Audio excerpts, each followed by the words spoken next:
le salon Révolution, organisé par Nobatech, INEF4 et la Technopole Pays Basque à Anglet. Autour du thème Low-Tech versus High-Tech, le bâtiment comme enjeu de réconciliation. En direct sur Radio Imo. C'est la seconde édition du salon Révolution organisée par Nobatech, INEF4 et la Technopole Pays Basque autour de la thématique Low-Tech, High-Tech, le bâtiment comme enjeu de réconciliation. De nombreux experts sont présents aujourd'hui à Anglet pour débattre de cette question, dont Arnaud Bousquet, directeur de Matériopole. Bonjour Arnaud. Bonjour. Alors, Matériopole, qu'est-ce que c'est ? Alors, Matériopole, on a un cluster francilien autour des matériaux et procédés. Donc on a des adhérents qui sont dans le domaine de l'industrie, biotechnologie, art, design, mais aussi dans le secteur du BTP. Donc on a 90 structures adhérentes à l'heure actuelle et on a une majorité de TPE, PME adhérentes, mais aussi des startups, mais aussi des laboratoires de recherche avec qui on travaille, qui représentent 20% de nos adhérents, et des collectivités territoriales qui sont en demande de solutions sur ces sujets-là.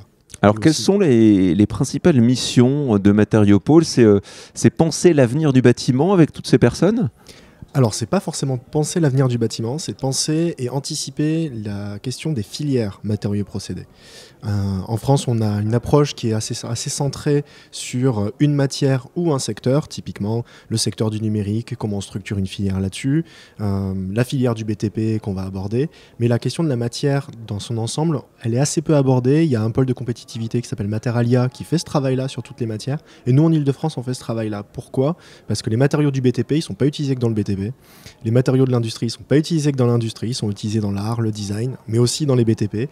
Et du coup, il y a des passerelles à faire et il y a un décloisonnement à faire. Donc nous, notre rôle, c'est d'animer cette filière, de décloisonner les autres filières, d'apporter des solutions, d'apporter un regard neutre et de travailler sur des projets collaboratifs, intersectoriels et intermétiers. Est-ce que derrière cela, il y a une approche écologique, j'ai envie de dire, puisque c'est vrai que c'est les grands enjeux du bâtiment aujourd'hui, et on sait notamment que dans la partie performance énergétique, il y a énormément de matériaux qui sont en jeu, et souvent on raisonne en silo, et on raisonne pas au global. Est-ce que c'est quelque chose justement que vous souhaitez défendre avec Matériopole ? Alors c'est quelque chose qu'on défend très largement et dans lequel nos adhérents sont très impliqués, puisque presque 50% de nos adhérents sont dans les éco-activités au sens large.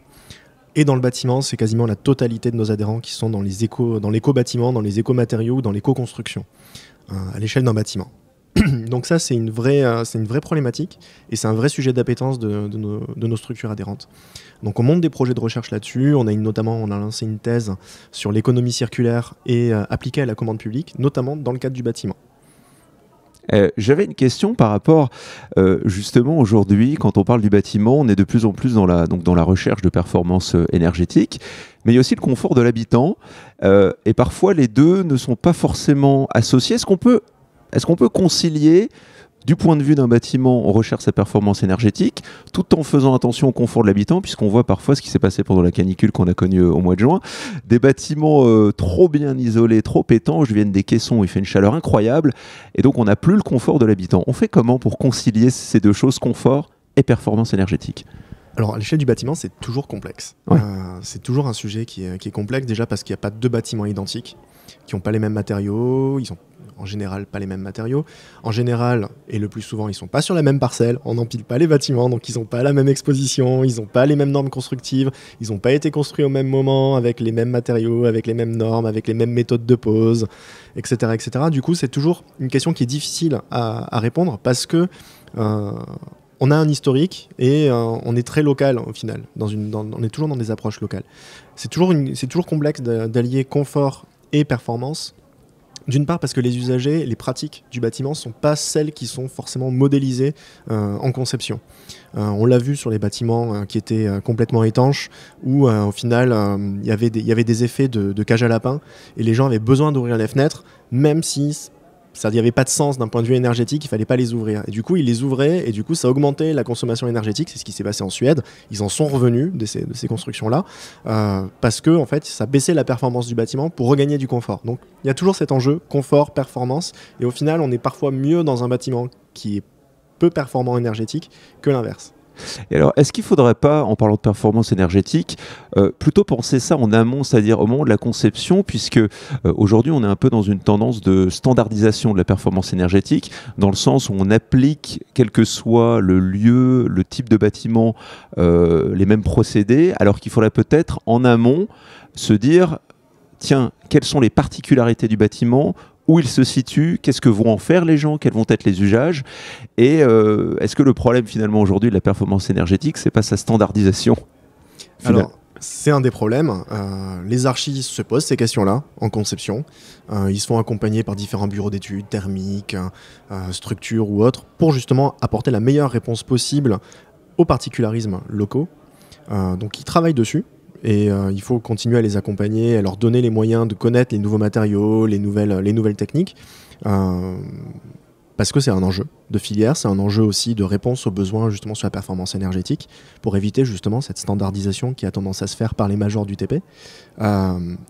Maintenant, comment dire, la problématique de la performance et de cette standardisation, elle vient aussi d'un moment où chacun faisait ce qu'il voulait, les technos étaient complètement différentes, les matériaux étaient différents, et ça posait aussi des vrais enjeux de suivi de la vie du bâtiment. Le bâtiment, il a une vie, il a des réhabilitations successives. C'est pas pour rien qu'on parle beaucoup du BIM pour faire justement ce suivi de la vie du bâtiment, le suivi aussi de sa performance énergétique au long cours, et du coup de ses réhabilitations successives, parce qu'il y aura des réhabilitations successives dans un bâtiment.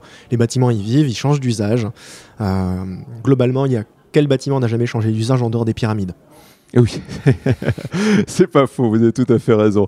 Justement, je rebondis sur, vous parlez de la réhabilitation. Ça, c'est un vrai sujet en lien avec la performance énergétique, puisqu'aujourd'hui, performance énergétique est principalement associée à la construction neuve. Mais pourtant, le bâti ancien en France représente la majorité de ce qui est construit. Alors, on fait comment ? Ma question, c'est de savoir, est-ce qu'on rénove, est-ce qu'on déconstruit, on réconstruit ? Comment tous ces bâtiments anciens, on peut les faire gagner en termes de performance énergétique ? Est-ce qu'il y a une bonne solution ? Parce qu'il y a des enjeux quand même sociétaux et environnementaux forts, à la fois sociétaux en termes de précarité énergétique, environnementaux, puisqu'effectivement, il ne faut pas faire n'importe quoi. Quel est votre point de vue là-dessus ? Alors, notre point de vue en tout cas, il est multiple, c'est qu'il n'y a pas de solution parfaite. C'est toujours au cas par cas et ça dépend du coup de la vie du bâtiment, de ses matériaux et de ses usages.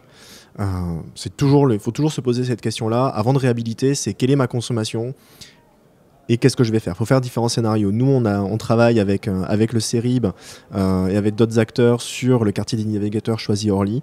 Où là, le CERIB travaille sur différentes modélisations des bâtis existants sur ce quartier-là. Donc, ils ont modélisé le coût de construction, le coût carbone, le coût énergétique de ces bâtiments existants. Et ils ont fait différents scénarios. Si on le déconstruit, si on le reconstruit, du coup, reconstruction, déconstruction, et si on le réhabilite ou si on le laisse en état. Ben, ça dépend. Ça dépend des bâtiments, ça dépend des équipements, ça dépend de leur taille, ça dépend de leur année de construction. Et parfois, la réhabilitation ne se justifie pas. Parfois, elle se justifie. En général, elle se justifie. C'est toujours le cas où ça se justifie le plus d'un point de vue environnemental et même performance sociale. La déconstruction, ça dépend. Ça dépend avec quoi on va reconstruire. Si on reconstruit avec des matériaux biosourcés, avec une meilleure performance ou autre, le gain, il peut être minime, mais il se mesure sur 50 ans. Attention. Oui. Il ne se mesure pas à l'instant T, il se mesure sur une période donnée sur 50 ans, 40-50 ans. Et la partie, parfois, il vaut mieux ne pas réhabiliter et changer les équipements.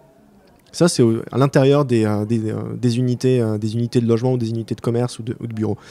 Pourquoi ? Parce que vous avez un bâtiment qui a été amorti d'un point de vue écologique.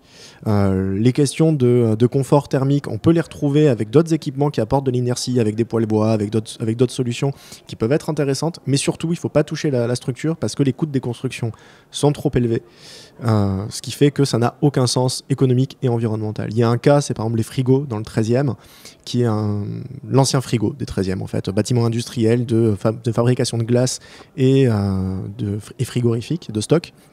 Les murs sont tellement épais que la déconstruction serait extrêmement chère.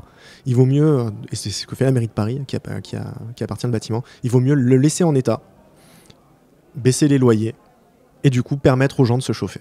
Donc du coup, ils ont mis des unités de production artistique et d'artisanat dans ce bâtiment-là. dans ce cadre-là. Ouais, donc c'est vraiment du cas par cas, il faut vraiment se poser la question, tout à fait. Dernière question pour vous, Arnaud Bousquet, concernant la thématique de cette journée qui est low-tech versus high-tech, le bâtiment comme enjeu de réconciliation justement. Est-ce que pour vous, à l'avenir, on va réussir à additionner low-tech et high-tech, ou on va toujours les opposer? Je pense qu'ils seront toujours opposés. Ouais. Même si dans les faits, on est plutôt dans des usages mixtes, du très high-tech avec du low-tech. Le béton, c'est un matériau qui est vieux, qui continue à évoluer, mais au final, le béton est low-tech. Alors on parle maintenant de béton décarboné ou de béton qui va capter le carbone, qui vont faire des puits carbone. Ça existe, mais ce sont des technos qui sont émergentes, qui sont très high-tech, mais sur une base low-tech. Le vrai enjeu, c'est de mettre le bon matériau au bon endroit. Un matériau, on l'utilise par rapport à un usage, par rapport à une demande de caractéristiques que l'on souhaite obtenir. Et il n'y a pas de bons matériaux, il n'y a pas d'éco-matériaux, il y a des réponses à des usages et à des problématiques. Du coup, low-tech, high-tech, dans les faits, ça ne s'oppose pas. C'est toujours complémentaire. Merci beaucoup, Arnaud Bousquet, directeur de Matériopole, et je vous souhaite de passer une très bonne journée. Le salon Révolution, organisé par Nobatech, INEF4 et la Technopole Pays Basque à Anglet, autour du thème low-tech versus high-tech, le bâtiment comme enjeu de réconciliation. En direct sur Radio Imo.